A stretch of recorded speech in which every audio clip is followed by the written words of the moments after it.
अर्थशास्त्रात ज्यांना रस आहे त्यांना 1991चा काळ आठवत असेल, जेव्हा भारतात बॅलन्स ऑफ पेमेंटचं संकट तयार झालं. आपल्या देशाचा जगासोबत आयात निर्यातीचा जो व्यापार होतो, त्या व्यवहाराचं जे स्टेटमेंट असतं त्याला बॅलन्स ऑफ पेमेंट म्हणतात. 1991ला भारतावर अशी वेळ आली, जेव्हा आपल्याला आयात करावं लागणारं क्रूड ऑइल, जीवनावश्यक वस्तू यांचं पेमेंट करण्यासाठीच आपल्या देशातील परकीय चलन संपून गेलं. आपण जे आयात केलेल्या वस्तूंचे व्यवहार करतो ते साधारणपणे डॉलर्समध्येच होतात आणि भारताला त्यासाठी डॉलर्समध्येच पेमेंट करावं लागतं.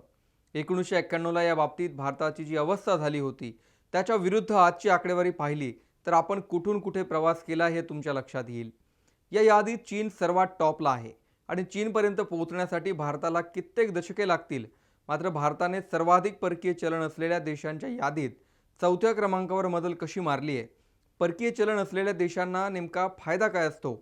भारताला या यादीत पहिल्या क्रमांकावर पोहोचण्यासाठी काय करावं लागेल, सगळं या व्हिडिओत मी सांगणार आहे.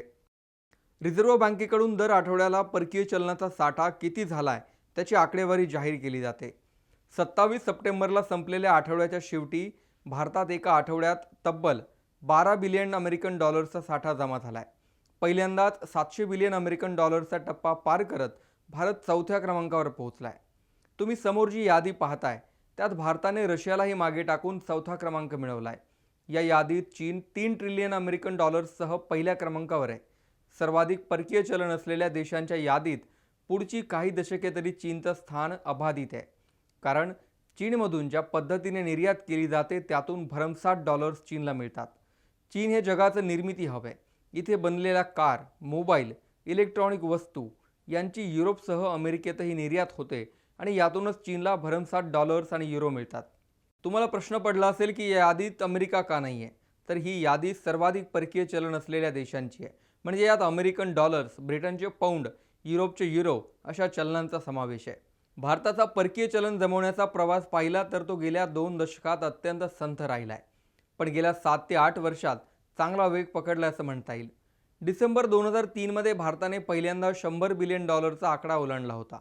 पण पुढचे 100 बिलियन डॉलर्स ओलांडण्यासाठी भारताला 3 वर्षांपेक्षा जास्त काळ लागला. समोर तुम्ही जी आकडेवारी पाहताय त्यात 2007 मध्ये भारताकडे 200 बिलियन डॉलर एवढं परकीय चलन होतं. ते 2008 मध्ये 300 बिलियन डॉलर्सच्या वर गेलं. नंतर पुन्हा जागतिक आर्थिक मंदी आली आणि भारताच्या चलनावर परिणाम झाला. पण 2017 मध्ये हा आकडा 400 डॉलरवर पोहोचला. 2020 मध्ये 501 बिलियन डॉलर्स, जून 2021 मध्ये 605 बिलियन डॉलर्स आणि 27 सप्टेंबर 2024 रोजी हा आकडा सर्वोच्च स्तरावर म्हणजे 705 बिलियन डॉलर्सवर पोहोचला. परकीय चलन वाढणं हा कोणत्याही देशाच्या अर्थव्यवस्थेला मिळालेला एक बूस्ट असतो. परकीय चलनसाठा वाढतो याचाच अर्थ तुमचा व्यापार सरप्लस होतोय. तुम्ही आयातीपेक्षा निर्यात जास्त करताय. IMF कडून तुम्हाला कर्जही मोठ्या प्रमाणात मिळू शकतं आणि तुम्ही पायाभूत सुविधांवर खर्च करू शकता. हा याचा फायदा असतो. अर्थातच कोणत्याही देशाने निर्यात केली तरच त्याच्या बदल्यात चलन आपल्याकडे येईल. चीनसोबत अजूनही भारताची वित्तीय तूट मोठ्या प्रमाणात आहे. म्हणजे जवळपास 42 बिलियन डॉलर एवढी आहे. तर रशियासोबतही आपली तूट वाढली आहे. याचं मुख्य कारण म्हणजे आपण सध्या रशियाकडून क्रूड ऑइलची खरेदी वाढवली आहे. एकूण 151 देशांसोबत भारताचा व्यापार सरप्लस आहे.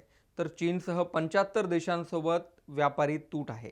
ही तूट वाढल्यानंतर अर्थव्यवस्थेला किती झळ सोसावी लागते त्याचा अनुभव आपल्याला 1991ला आला होता. गेल्या कित्येक दशकातील चुकीच्या आर्थिक धोरणांचा परिणाम 1991ला दिसून आला. महसुलाच्या तुलनेत देशाचा खर्च जास्त झाला, ज्यामुळे वित्तीय तूट निर्माण झाली. 1980-81ला एकूण वित्तीय तूट GDPच्या 9% होती. ती 1991ला 12.7%वर गेली. 1985-86 मध्ये सरकारवर GDPच्या 35% एवढं कर्ज होतं. ते 1991ला 53%वर गेलं. याशिवाय भारतात निर्यात कमी आणि आयात खर्च जास्त प्रमाणात होता. त्यावर परकीय चलन खर्च झालं. आखाती युद्धामुळे तेलाच्या किमती वाढल्या आणि भारताला आयातीवर जास्तीचा खर्च करावा लागला. जून 1991 मध्ये भारताकडे 3 बिलियन डॉलर्स परकीय चलन उरलं होतं. त्यात फक्त 3 आठवड्यांच्या आयातीची गरज भागू शकत होती अशी परिस्थिती आपल्यावर आली. गुंतवणूकदारांनी पैसे काढून घेतले आणि भारतीय अर्थव्यवस्थेत हाहाकार माजला. महागाई प्रचंड वाढली. भारताला 67 टन सोनं सिक्युरिटी म्हणून ठेवावं लागलं. त्या बदल्यात IMF म्हणजेच इंटरनॅशनल मॉनिटरी फंडकडून 2.2 बिलियन डॉलर एवढं कर्ज घ्यावं लागलं. यानंतर PV नरसिम्हा राव सरकारने तत्कालीन अर्थमंत्री मनमोहन सिंह यांच्या नेतृत्वात अर्थव्यवस्थेत क्रांतिकारी सुधारणा केल्या. याच आर्थिक सुधारणांमुळे पुढे दशकभरात अर्थव्यवस्था हळूहळू रुळावर आली. 1991चा काळ अनुभवलेल्या प्रत्येकासाठी आज भारताच्या तिजोरीचे परकीय चलन आहे ते आपण कुठून कुठे प्रवास केलाय त्याचा अनुभव देणार आहे. पण तरीही भारताला चीनला टक्कर द्यायची असेल तर अजून भरमसाठ प्रगती करावी लागणार आहे. कारण दुसऱ्या क्रमांकावर असलेल्या जपानच्याही दुप्पट परकीय चलन चीनकडे आहे. तिसऱ्या क्रमांकावर असलेल्या स्वित्झर्लंडला भलेही पुढच्या काही वर्षात आपण ओव्हरटेक करू, मात्र जपान आणि चीनला टक्कर देण्यासाठी भारताला निर्यात वाढवावी लागेल, गुंतवणूक आणावी लागेल.